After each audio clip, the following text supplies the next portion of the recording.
Malta naqdet ma' 27 pajjiż f'sejħa konġunta l-azzjoni urġenti biex tiġi indirizzata tbatija umanitarja mingħajr preċedent f'Gaza fejn in-nies qed imutu bil-ġuħ.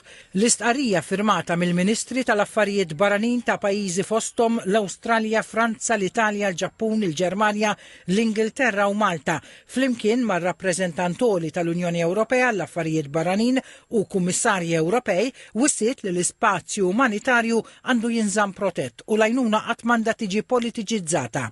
Il-Prim Ministru Robert Abela f'messaġġ fuq il-medja soċjali tenna l-impenn ta' Malta f'din l-inizjattiva internazzjonali u qal li Malta hija fost numru ta' pajjiżi li l-gvernijiet tagħhom qed jappellaw biex f'Gaza titħalla tidħol l-għajnuna umanitarja tant meħtieġa u li din tasal mingħajr xkiel. Għalli quddiem sitwazzjoni prekarja fejn qed imutu n-nies bil-ġuħ u bil-għaġġ laqgħat konna wisq iżjed nistgħu nibqgħu sikta.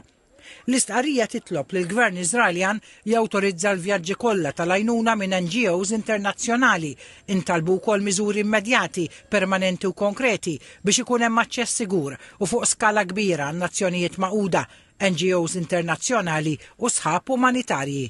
Il-pajjiżi firmatarji saħħu wkoll fuq l-importanza li jintużaw il-punti u r-rotot kollha biex kull xorta ta' għajnuna titħalla tidħol f'Gaza inkluż ikel, fuel, il-manadif, mediċini u tamir mediku.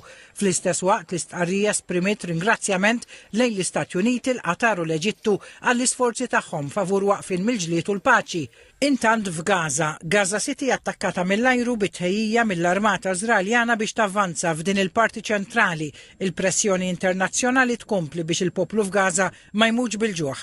Il-mewġa ta' sħana f'Gaza bħalissa wkoll qed tagħmilha aktar diffiċli. Il-komunità internazzjonali qed tinsisti għal passi immedjati u konkreti li jkunu l-bażi biex jinqeret il-ġuħ f'Gaza.